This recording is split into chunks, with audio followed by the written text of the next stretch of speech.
Morning, everybody. Excuse me. Ooh, that was loud and rude. Everyone is having a great morning. I'm here early again, this is Sina, for another episode of 7 Minutes with Sina. During these 7 minutes, I typically will take a quote, an inspirational quote that I have felt touched by or that I think is inspirational or that moves me, and I will just give my thoughts on it. Sometimes I have people who come in and give their thoughts as well. Today's quote, I hope that the echo is off a little bit of a mistake, is from Confucius.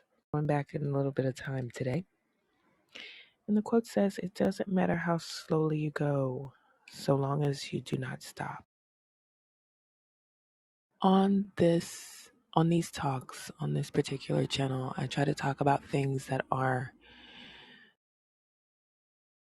inspirational and ways that we can move forward in mindfulness, ways that we can be productive to go through each day and move towards our goals no matter how small. And I think that one thing that I've heard from those who came before me, those who have taken the time to give me advice, is keep moving, to keep living life, to go on with things and not become stagnant. So here's why this quote is so important, I think, in my experience. It doesn't matter how slowly you go, so long as you do not stop. So I was an kid, right? Um, Circumstances dictated that my sibling and I grew up in the inner city. And one of the things that you hear a lot of in certain environments is um, even in conversation, in greetings, people, hey, how are you doing? Well, I'm just trying to maintain. I'm just trying to keep everything. I'm just trying to keep everything afloat.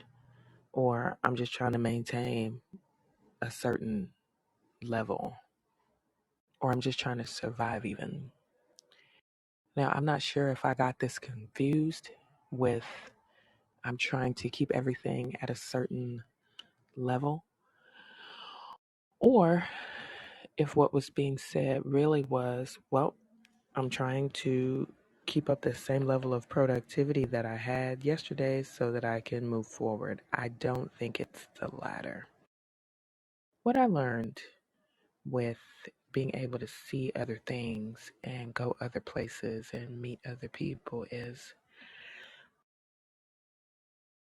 many people who are progressive and who achieve any kind of success, big or small, will say, you don't ever stand in one spot. That's actually the death of you. That's the worst thing that you can do. Even fish in the sea don't stay in one spot because, and even if they do stay in one spot, they're not in that one spot for long. They have to constantly move because if they don't move, they're not going to be able to breathe. That water has to flow into the mouth and out of the gills for life to be maintained, for life to continue for them, right? So I think that it is the movement and the going forward and the putting one foot in front of the other is definitely important for us because there's a lot of emphasis on the speed and the gratification and a lot of emphasis on the end result of something that someone may have been working on for years or for months. A lot of these ads that I see on social media and on TV, they give you a time frame, you know. If you do this exercise 15 minutes a day, then in 3 months, you'll see huge differences. Like people have to have a timeline in order for them to even be interested in trying something or figuring out if it actually works or if it's worth their energy. And sometimes people put this into the goals that they have. Um, well, I want to be an attorney. Mm, it may take 3 years for me to complete law school, but how long will it take for me to earn the money or find a way to pay for it? And then how long will it take after I graduate for me to actually make some money after blah blah blah blah. Everything has to be a timeline. And then what happens with life? Sometimes that timeline gets derailed. There's a loss, there's an illness, there's a birth, there's a marriage, and now you've got to rethink your timeline. So many of us abandon the goal or the timeline. Tragedy as well. Aisha says it doesn't matter how slowly you go so long as you do not stop. So I'll put this in the perspective of, you have to put one foot in front of the other. Always. What happens when there was a singer? Well, she's still alive. There's a singer from Miami. Actually, she's a Cuban singer. Gloria Estefan. She's a good example of this. She was on a tour bus that really bad accident in a on a snowy highway, and I do believe her back was broken. Now, I don't know how many of you all within the sound of my voice even know who she is, or if you have heard of her, have been fortunate to see her perform live. She's a little lady, and she is on stage. Oh my goodness, the energy, the power with which she performs is just, it's something to behold, right? So, of course, um, this accident was so terrible that everyone was really just relieved that she was breathing, that she was still alive. There was some concern that she might not walk again, that she might be paraplegic. But I can remember being, a kid and hearing, oh my gosh, she's not ever going to perform again. Um, and I'm using this example because it's a physical example, it's concrete. Um, and she worked. She, of course, had her surgeries. She went through, I'm sure, intense and painful physical therapy. She had to learn how to walk all over again by putting one foot in front of the other. The last time I saw this woman perform, I was in my 20s, and I had the opportunity to work at an award show that she was performing at. And this was, of course, post accident. She walked in on her own. She went up on the stage. She gave it her all. She moved, and she shook that little body you know, like she had never been hurt. It was a blessing to behold. It was a blessing for her, I'm sure. And it just showed that and it's one thing that she had said in interviews, something similar. She just put one foot in front of the other. I think that is one example of the physicality of it. But for a lot of us, that struggle is mental. There is nothing like being 40 plus years old in a dojo where the next oldest person is probably 17. And yeah, so you're everybody's mom and you are trying to learn the same techniques as these young men and women who don't have the arthritis or the aches and pains or the experiences that you have. It is a mind screw. And every time I go in there, I think to myself, that little voice goes, why am I here? Oh my gosh, I'm so old. What am I doing? My knee hurts today. I feel like doing. I want to go home. And every class, I put one foot in front of the other for the warm up. I put one foot in front of the other to practice the technique. And even though I feel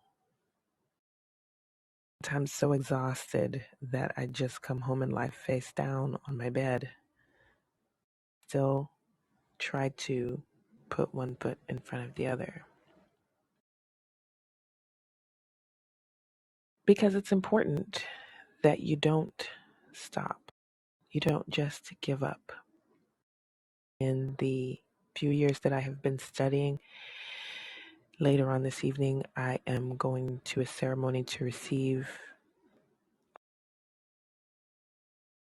belt for second Q, which I think is cool. It's close to black belt. There are 10 Qs, and it goes backwards from 10, of course, all the way to 1. And then the black belt is first done. So I am proud of myself that I have studied and reached this particular milestone. And it came with putting one foot in front of the other and telling that little voice, you know what, shut up. Sometimes you really have to say that, not just to the individuals who are throwing up roadblocks, but of course, when life happens or when you look in the mirror, that little voice on your shoulder or in your head or wherever that says, why are you doing this? You can't do this. This is not for you. You know what? Shut up. You just have to be firm and you have to be determined in what you want.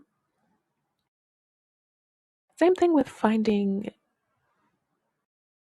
an agent, a literary agent for my books. I'm in the process of getting my queries out and getting my first few rejections. And that little voice is saying, why don't you just hang it up? Girl, ain't nobody gonna want to read that. You know what? Shut up. And my journey has been a slow one. I will admit that. And I'm quite sure that for other people, things don't happen overnight. And then when we see people who have achieved a certain amount of success or even celebrity, if it's in that realm, it's always presented as though it's an overnight success, which it never is. Never overnight. That overnight success bullcrap is a distraction. That as long as we stay grounded and to keep our feet on the ground and take one step at a time, the goal that is for us can be attained. The dream that you want for your life can be reached. I haven't reached mine yet, but I have gotten parts of the dreams that I want. So put one foot in front of the other and remain consistent. Your dreams will give you back what you put into them. This week I want to write, and then for the next 3 I don't. Like, it's not going to work. The best and most beautiful pieces of art or the most important discoveries were made over time and with sometimes years of consistency and study or precision or focus. Some of the largest and most beautiful paintings in the Louvre took years and years and years to create.